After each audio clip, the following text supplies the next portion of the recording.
esses minutos que nos resta. E de antemão quero já agradecer a todos os irmãos pelo desempenho em prol da obra de Deus e tudo aquilo que Deus tem colocado nos nossos corações, os irmãos têm nos ajudado que possamos realizar. Refiro-me também à obra social, que Deus possa recompensar a todos, que possamos cumprir esse mandamento do Senhor, né? Que a obra social é um mandamento também para a igreja, da qual existem muitas igrejas que não estão mais fazendo isso, estão falhando com isso. Mas que Deus nos dê graça para continuarmos realizando. Estava falando até para Aniele que, como a gente não tem tanto recurso, a gente estabelecemos fazer um mês sim, um mês não, um mês sim, um mês não. Mas eu confesso para os irmãos, se a gente tivesse recurso suficiente, eu faria 2 vezes no mês. E isso era se a gente tivéssemos recurso. Infelizmente, há muitas denominações que têm recurso até demais, mas preferem comprar Hilux para andar, carros importados, enquanto a sociedade precisa muitas das vezes de um básico, né? E a igreja, ela não desperta para isso. É lamentável, mas Jesus tinha falado a respeito disso, que nos últimos dias haveria, o apóstolo Paulo falou sobre isso, que nos últimos dias haveria homens amantes de si mesmo, né? Pessoas colocando como prioridade o eu. Prioridade sou eu, os demais. E Jesus, ele ensina diferente, né? Ele ensina que nós temos que fazer o social. Já trouxe um ensinamento sobre isso aqui, e eu não quero tomar tempo nesse ponto, que hoje não é ensinamento, mas eu só quero agradecer a Deus pelos irmãos estar nos apoiando a realizar as obras sociais. Marcos capítulo 1, e o versículo de número 9, a seguir: naqueles dias veio Jesus de Nazaré da Galiléia e foi batizado por João no Jordão. Logo que saiu da água, viu os céus abertos e o Espírito como pomba que descia sobre ele. Então foi ouvida uma voz dos céus: Tu és meu filho amado, em ti me comprazo. Em outras traduções, creio que em algumas traduções que está aí com os irmãos, está: em quem minha alma tem prazer, ou em quem me comprazo. Queridos, esse texto eu não quero tomar como base a história narrada por Marcos em relação do batismo de Jesus. Não é sobre o batismo de Jesus que eu quero falar, mas eu quero falar sobre essa expressão que está no versículo 10, que diz logo. Eu vou repetir novamente essa expressão que está no versículo 10, que diz logo. O Evangelho de Marcos ele é um evangelho que trata muito sobre essa expressão logos. Essa expressão logo, ela é uma palavra grega, ou seja, né, que está no grego, no termo grego. E esta palavra, ela fala a respeito, tanto tem o seu significado como palavra, e quem é a palavra? Jesus. Fala sobre o verbo, quem é o verbo? Jesus. Fala sobre discurso, fala sobre razão. Então Marcos, ele vai ter esse cuidado, essa atenção de estar falando muito sobre o Logos.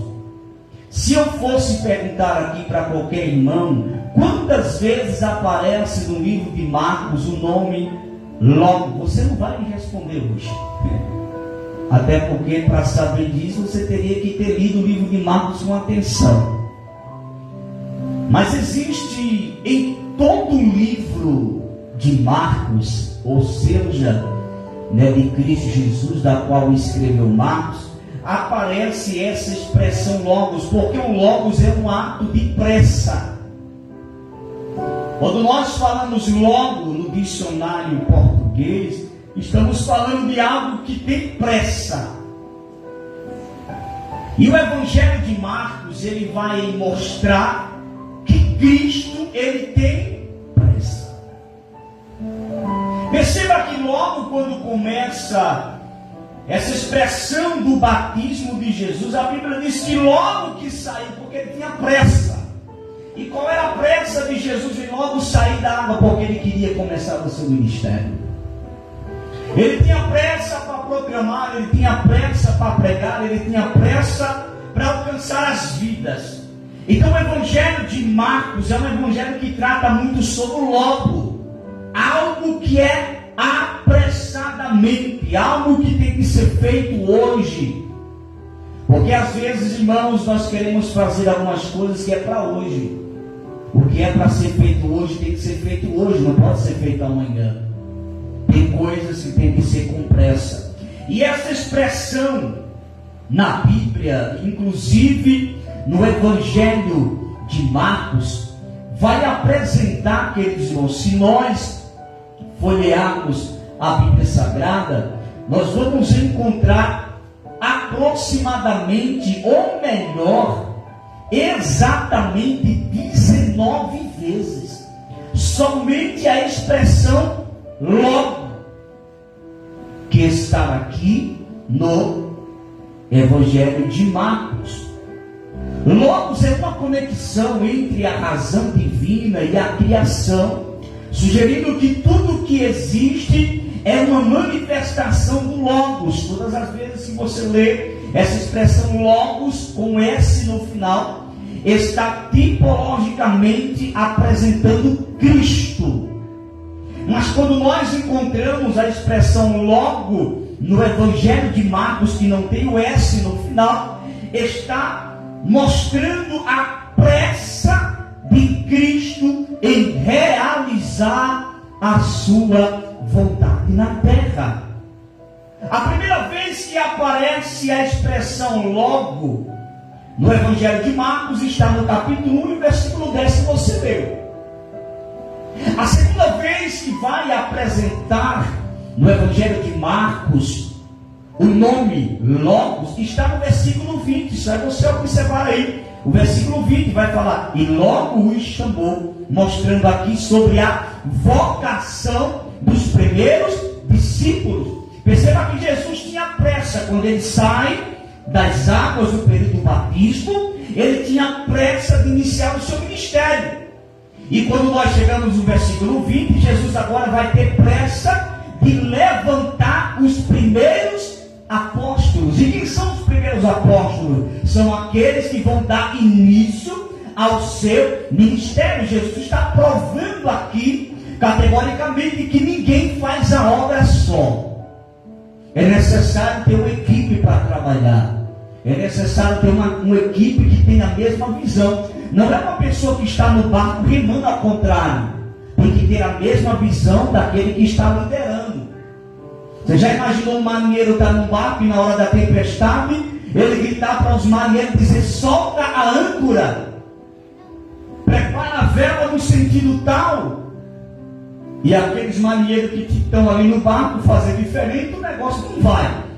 Mas Jesus, ele teve essa preocupação em dar início ao seu ministério com pressa, mas também ele teve pressa de levantar apóstolos. Isso está no versículo a partir do 14. Depois que João foi preso, foi Jesus para a Galileia pregando o evangelho do reino de Deus. Jesus estava com pressa de anunciar o reino de Deus, dizendo: o tempo está cumprido. Isso é pressa. E o reino de Deus está: arrependei-vos e crede no evangelho. Andando Jesus junto ao mar da Galileia, viu Simão. Agora ele vai selecionar alguns apóstolos para andar com ele, para evangelizar com ele, para fazer a obra com ele, para proclamar o reino de Deus que está perto está cumprido para que ele se arrependesse. Então ele vai selecionar algumas pessoas, e entre elas está Simão e a seu irmão André, que lançavam as redes no mar, pois eram pescadores. Jesus lhe disse: vinde após mim, e eu vos farei pescadores de homens. Então eles deixaram, porque é renúncia. Quem sabe o que é chamada de Deus sabe que tem que fazer renúncia, porque tem coisas que é impossível que Deus ele lhe chame para algo, sendo que algo ainda lhe prende. Então você precisa fazer algumas renúncias de algumas coisas que possam te prender de receber um chamado específico de Deus. E a Bíblia diz no versículo 18: então eles, plural, deixaram imediatamente, eles também tiveram pressa. Perceba que o evangelho de Marcos é um evangelho de pressa, porque Deus tinha pressa, Jesus tinha pressa de proclamar, porque como nós lemos no versículo 15, o tempo está cumprido. Não há mais tempo de estarmos desapercebidos, irmãos.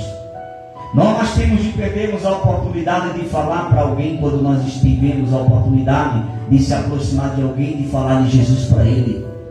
Não há mais tempo. O tempo está cumprido, a hora é chegada, e a igreja ela tem que a cada dia despertar para isso. Eu não perco a oportunidade, irmão.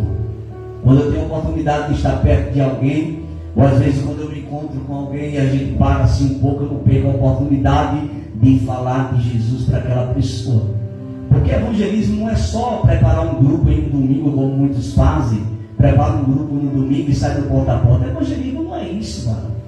Isso faz parte de um evangelismo, mas evangelismo a gente faz todos os dias.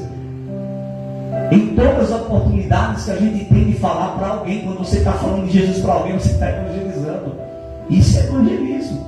Tem gente que programa um único dia na semana para ir um evangelismo, irmão. Evangelismo é todos os dias. Toda oportunidade que você tem para falar com o seu vizinho, com o vizinho da frente, com o vizinho do lado, com o seu parente dentro de casa, isso é evangelismo. Aí o versículo de número 19 diz: e continuando um pouco mais adiante, viu quem? Tiago, filho de Zebedeu, e a seu irmão João, que estavam no barco, consertando as redes. Aí chega a expressão pela segunda vez no Evangelho de Marcos: logo os chamou. Aí tem um ponto. Eles, deixando seu pai Zebedeu no barco com os empregados, os seguiram, porque era algo para agora. Porque tem coisas que tem que ser para hoje, não para amanhã. Então tem coisas que nós temos que despertarmos e entendermos que há uma pressa de Deus. É a mesma coisa, meus queridos irmãos. Eu quero abrir um parênteses aqui. Alguém sabe o que é fome? Sabe o que é fome? Eu sei o que é fome, irmão. Eu sei o que é comer farinha molhada na água para dormir e acordar 3 horas da manhã, agoniado, olhar para o pai e dizer: pai, estou com fome. Meu filho, durma que amanhã vai dar tudo certo. Beba ali mais um copinho de água. Eu sei o que é fome. Então tem coisas que não podem se esperar. Tem coisas que tem que ser para hoje. Tem coisas que tem que ser para já. A terceira vez que vai aparecer a expressão logo no Evangelho de Marcos está no versículo 21. Entrando em Cafarnaum, e logo no sábado. Isso aqui está agora Jesus falando a respeito de uma pressa que tinha. E qual era essa pressa? A cura de um endemoniado. Ele tinha pressa de libertar esta vida. A quarta vez que aparece a expressão logo no Evangelho de Marcos, para muitos isso aqui pode não ter sentido o que eu estou falando, mas para quem é estudante da Bíblia, isso aqui é algo muito profundo, irmão. Aí eu falei sobre a terceira vez, é isso? Então agora nós vamos ver o que é a quarta vez. A quarta vez que aparece a expressão logo está no versículo 28. Versículo 28 diz: logo correu a sua fama por toda a região da Galileia. Isso aqui fala de quando a fama de Jesus estava percorrendo as aldeias, as regiões, pelos milagres que ele fazia. Porque todos aqueles que ouviam os milagres que Jesus fazia tinham o desejo de se aproximar dele. Então quero fazer aqui uma correção, que eu falei que aparece quantas vezes, irmão, no Evangelho de Marcos? Mas são 20. São 20 vezes. Agora, nós vamos para a quinta vez que aparece a expressão Logos. Está no versículo de número 30. A sogra de Simão estava de cama com febre e logo lhe falaram dela. Traze a notícia agora para Jesus. Então aqui está a quinta vez que aparece. A sexta vez que aparece a expressão logo está no versículo 43. Advertindo-o severamente, fez o quê? Logo o despediu. Isso aqui é a sexta vez. Agora nós vamos observar, queridos, a sétima vez que aparece a expressão logo. Está no capítulo 3. No capítulo 3 e no versículo de número 6. Capítulo 3, versículo de número 6. E retirando-se os fariseus, fez o quê? Logo conspiravam com os herodianos contra ele sobre como poderia matá-lo. Isso aqui está mostrando pela quantas vezes, irmão? Sétima vez, não é isso? A expressão. Agora nós vamos para quantas vezes agora? Oitava vez que aparece a expressão logo. Está no versículo de número, deixa eu me corrigir aqui, porque às vezes a mente dá um branco, mas isso faz parte.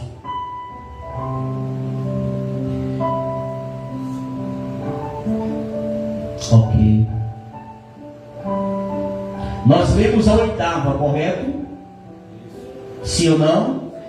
Agora a gente vamos para o capítulo de número 4, irmãos, e o versículo de número 15. Os que estavam junto ao caminho são aqueles em quem a palavra é semeada. E enquanto a ouvem, logo vem o que? Satanás e tira a palavra que foi semeada nos seus corações. Quantas vezes, irmãos? Ok. Agora nós vamos para quantas vezes? A nona. Aí você vai ler comigo, bem passadamente, o versículo de número 29. Agora preste atenção para que você entenda. Nós estamos agora no capítulo 4, tá certo? E nós vamos ler o versículo de número 29. Quando o fruto está maduro, faz o quê? Logo se lhe. E o que mais? Vocês que estão vendo qual versículo? Correto. Agora você vai para o capítulo de número 5. Eu estou especificando para os irmãos a expressão, todas as vezes que aparece a expressão logo, para a gente entrar na concretização do que eu quero falar. Versículo de número 29 diz como aí? Quando já o fruto se mostra, mete-lhe logo a foice, porque está chegada a ceifa. Vocês estão vendo o capítulo? O capítulo? Eu li o 4. O capítulo 4, versículo 25. Irmãos, preste atenção. Por Por isso que às vezes, irmãos, o estudo da Bíblia é muito detalhado, é uma coisa que não é fácil, mas é preciso ter muita atenção. Nós lemos o capítulo 4 e o versículo, que versículo? Já passamos ele, agora é o capítulo 5 e o versículo 29, que diz como? E logo que secou a fonte do seu sangue. Ok, está falando aqui da história de quem? Da mulher do sangue. Da mulher do fruto de sangue, correto? Agora nós vamos folhear mais um pouquinho e nós vamos agora para o capítulo de número 6. E você vai ler o versículo de número 27. Ok, agora leia para mim o versículo de número 29. E os discípulos tendo ouvido isto foram tornar o seu corpo. Tem que prestar atenção, se for para ler tem que ler certo. Versículo de número 29 do capítulo 6.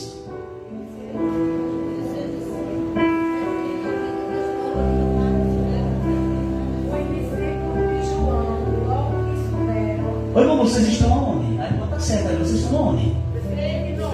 capítulo 6, versículo 29. Isso, meus irmãos, vamos ler, pelo amor de Deus, para a gente concretizar aqui. Sangue de Cristo tem poder. E os seus discípulos, tendo ouvido isto, foram tornar o seu corpo e o puseram no sepulcro. Ok? Agora leia para mim o capítulo 6 ali, e o versículo 45, irmão. Diz como aí?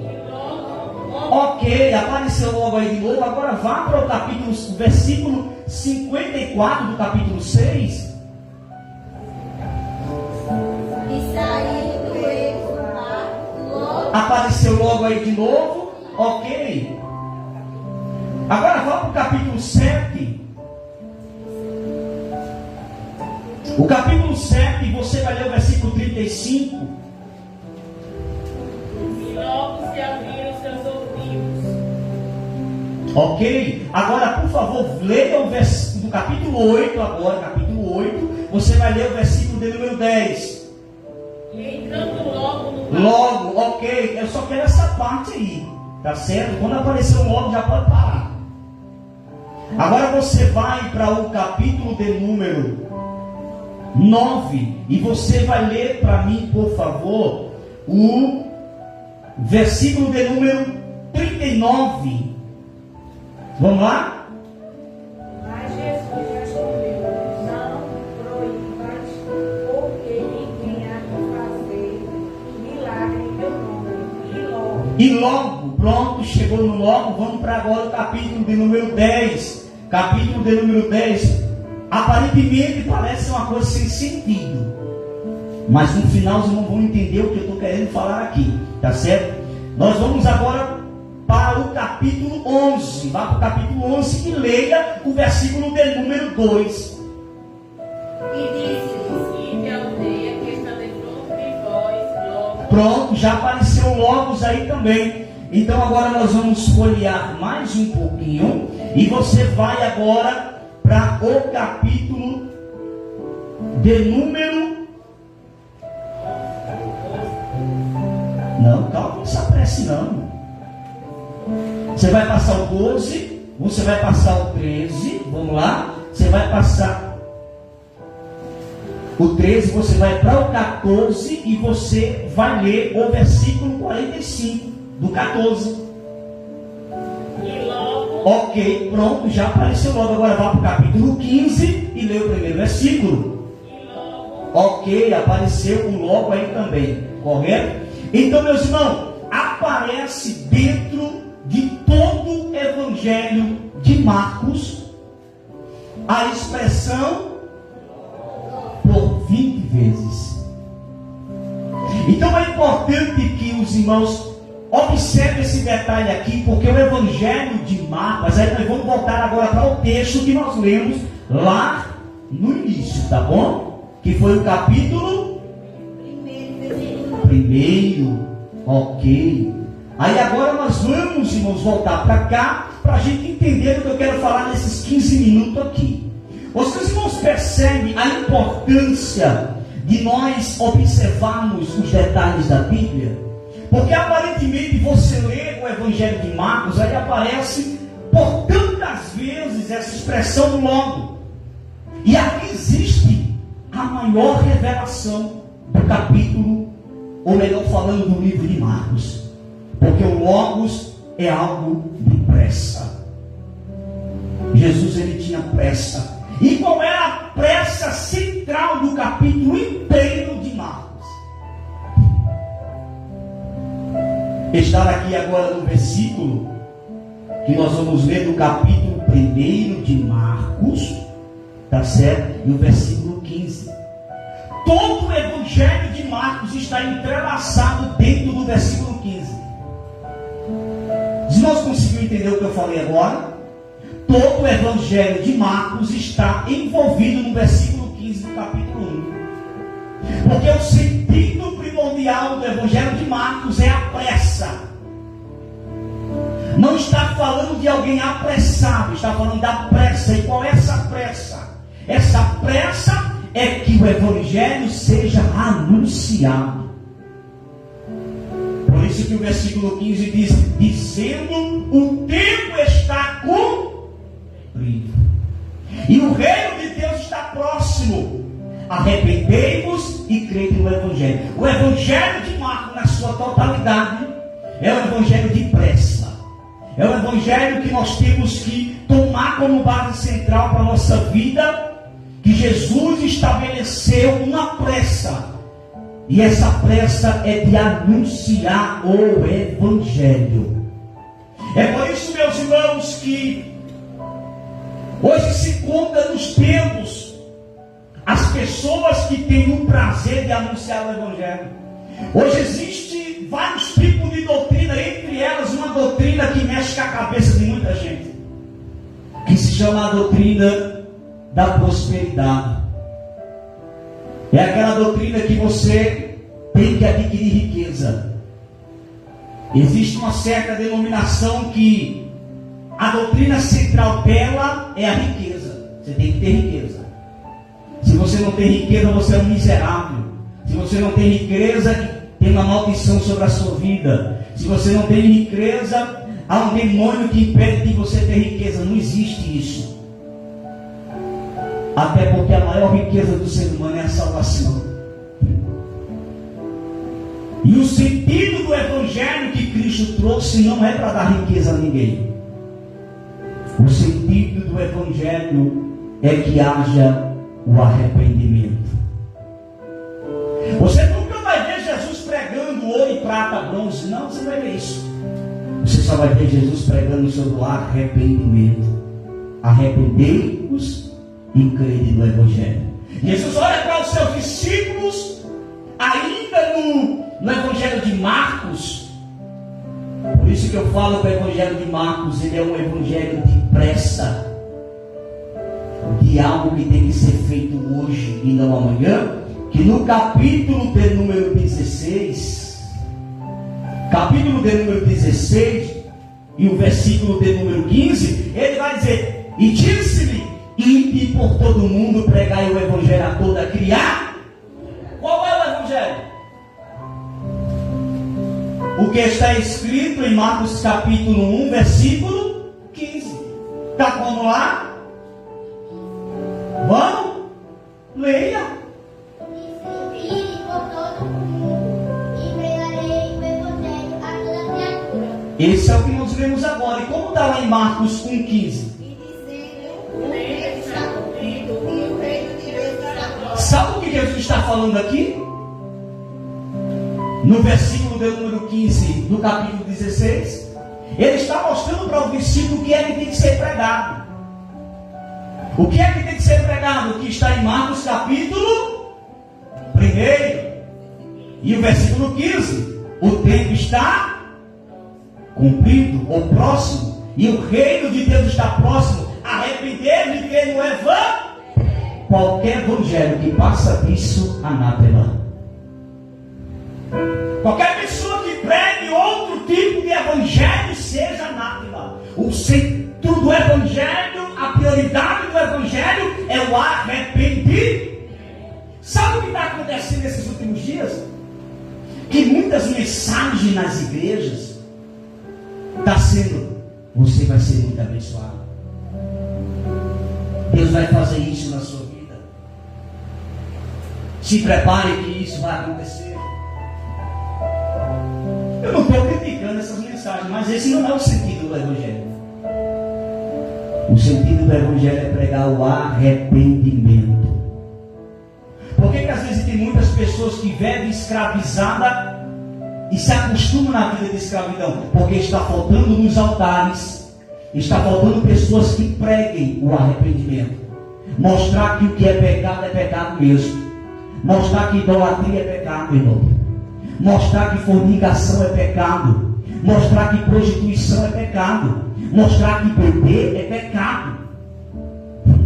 Mostrar que roubar é pecado. Mostrar que estar no mundo do crime é pecado. Mostrar que cobiçar a mulher do próximo é pecado. Mostrar que roubar é pecado. Quando Jesus estabelece essa mensagem que é central, Ele está dizendo: igreja, nós precisamos pregar o Evangelho do arrependimento. Sabe qual é o maior erro das igrejas evangélicas hoje? É que elas estão pregando só para crente. Nós estamos pregando para crente, irmão. Nós estamos pregando só para a igreja. E sabe o que eu estou querendo dizer com isso aqui? É que às vezes nós chegamos nos altares e nós só pregamos para a igreja. Você vai ser abençoado, você vai ser abençoado, a porta vai se abrir, você não vai chorar mais. Quem disse que não vai chorar mais? Vai chorar até Jesus voltar. Porque as nossas lágrimas só serão enxugadas lá. Aqui nós vamos chorar mesmo.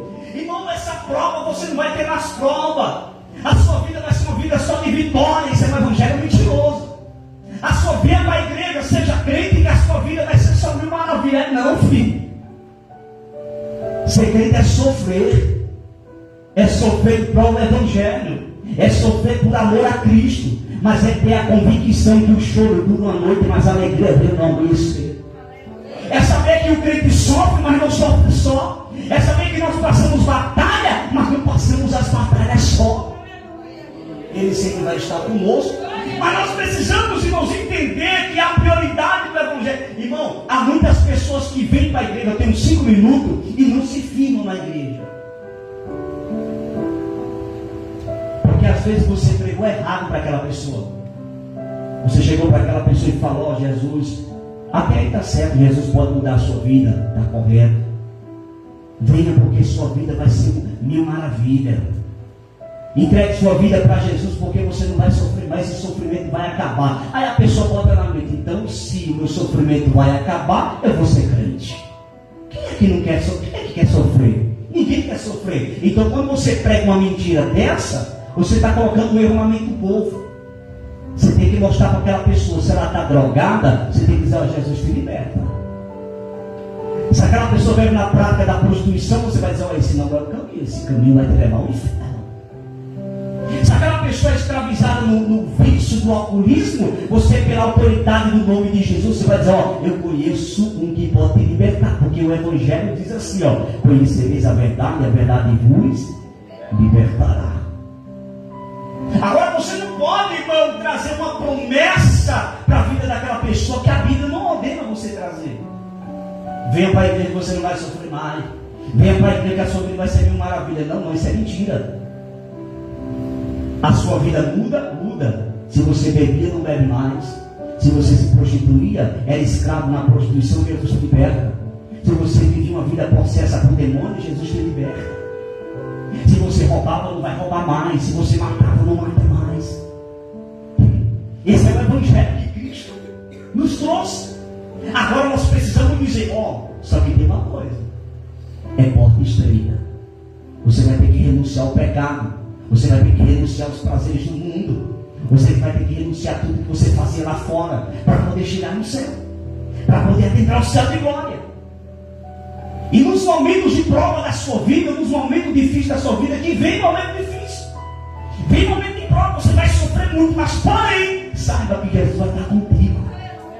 E você vai vencer. Aí aquela pessoa já vai vir para a igreja, vai entregar a sua vida para Cristo, mas vai entregar sabendo que é porta estreita. Mas quando a prova bater na porta, vai ter a convicção: não, eu posso sofrer aqui, mas há um galardão do céu preparado para mim. Eu posso passar dificuldade aqui, mas há um céu de glória que me espera, e eu não largo Jesus por lá. Porque tem tantas pessoas, irmãos, que entram na igreja, mas não dura. Porque implantaram na mente daquelas pessoas um evangelho mentiroso. Não podemos fazer isso.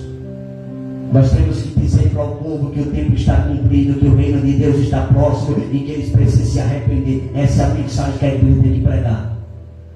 E mostrar para eles que em Cristo Jesus nós somos mais do que vencedores. Que em Cristo Jesus a vitória será garantida. Mas vai ter sofrimento? Vai ter muita tentação, vai ter tantas coisas. Há muitos que estão aqui, irmão, que estão aqui pela graça de Deus e misericórdia. Porque se fosse por você mesmo, você já tinha caído fora.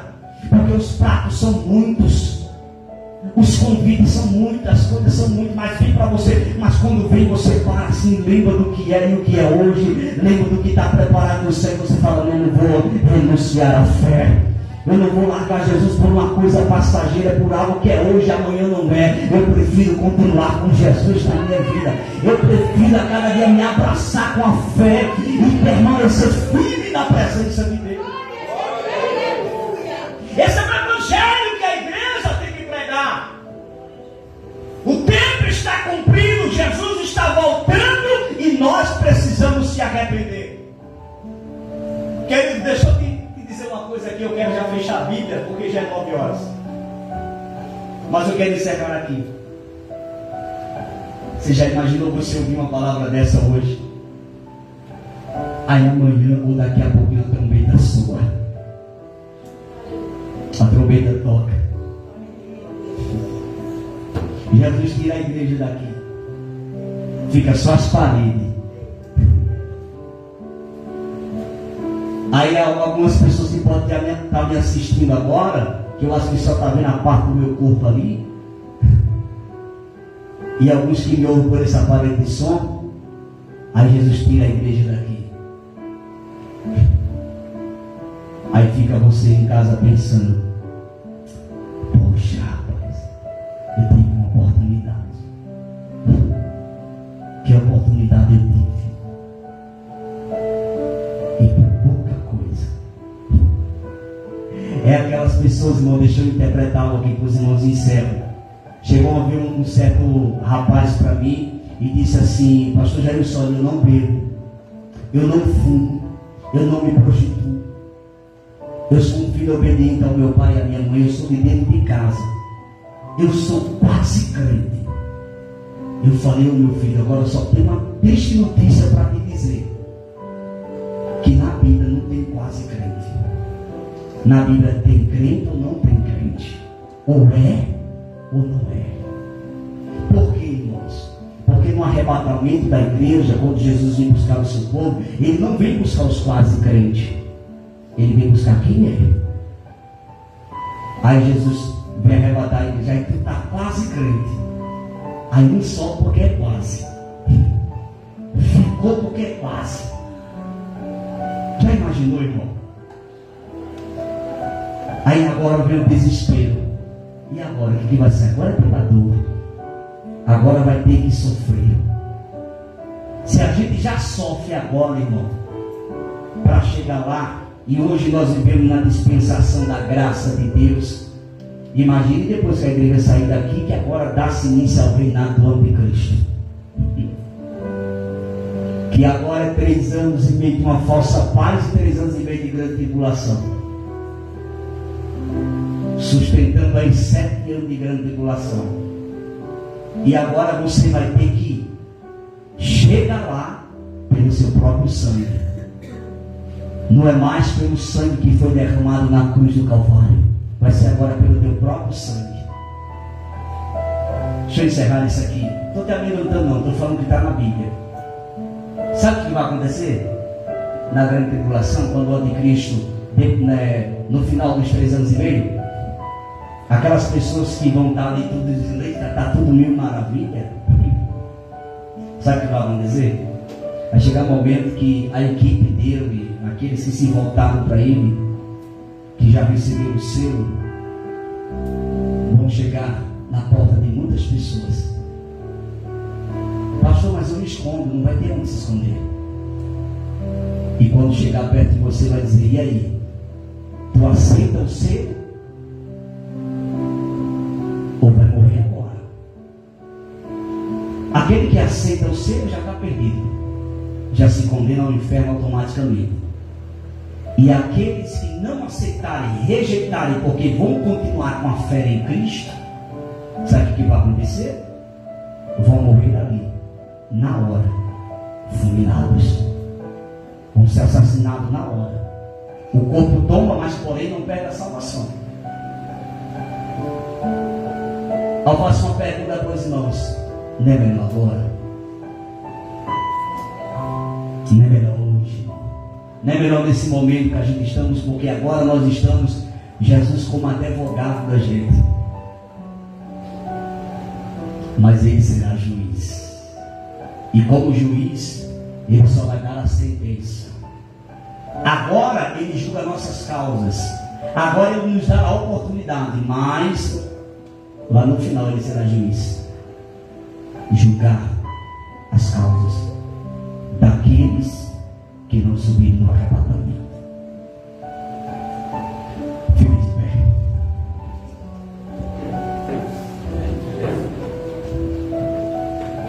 Eu encerro dizendo para os irmãos: é necessário que nós voltemos a falar do arrependimento. E nós que estamos já na fé, e nós que já estamos em Cristo,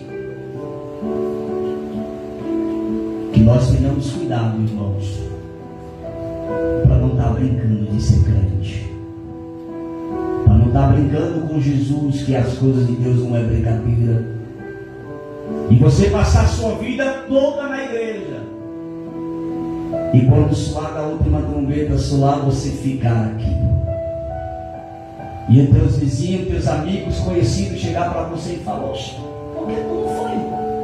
Mas tu não vivia de terno, rapaz, gravata, tu ia para o culto todo dia, não sou isso.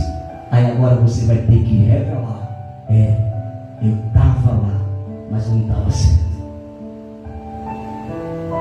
O que vai ter de crente assim, irmão? O que vai ter de lideranças de igreja, pastores, obreiros, assim da minha vida? Porque ser crente aqui é uma coisa, ser crente quando ninguém vê é outra, viu? Dar crente aqui é uma coisa, ser crente quando ninguém está vendo é outra coisa. Quando você está no seu canto sozinho é outra coisa. Eu encerro dizendo: a gente pode nos enganar quem for, Deus não. Aí tem gente que fala: a gente está na igreja enganando, se enganando a pastor, enganando. Não, mas ninguém engana a pastor. Ninguém engana a igreja. Você está se enganando a si mesmo e se condenando a si mesmo. Mas que nós que professamos a fé em Cristo possamos estar verdadeiramente prontos. Hoje, não é amanhã não. Porque não há mais tempo de estar se preparando, há tempo de estar preparado. O tempo é hoje, ó. Essa linguagem que a gente usa: eu estou me preparando para ir para o céu, está errada. Não use nem isso, está errado. Nós não estamos se preparando. Nós temos que estar preparados. Este momento aqui não é momento de se preparar para ir para o céu.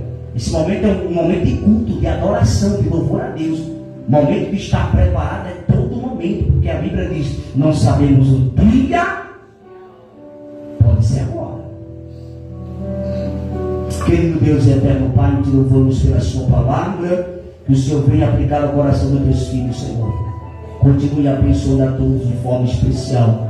Nos guarda, Senhor, nos livra, nos protege, prepara, Senhor, eu abro a nossa vida a cada dia diante da Tua presença, mas que nós possamos estarmos a todo momento preparado. Aquilo que precisa, Senhor, ser moldado em nós, molda em nós. aquilo que é para nós fazer, Senhor, nos orienta para que nós possamos estar todo momento preparado para o encontro com o Senhor, porque o tempo está cumprido, não há mais tempo de estarmos desapercebidos. Guarda teu grande livro, desperta essa população, desperta nossos amigos, nossos vizinhos, que eles possam ter o pleno conhecimento que te servir, Senhor, é a melhor coisa dessa terra. Estar em tua presença é a melhor coisa dessa terra, Senhor. É uma vida de garantia para a vida eterna. Fica conosco hoje e sempre. Amém. Que a graça do nosso Senhor e Salvador Jesus Cristo, o amor de Deus,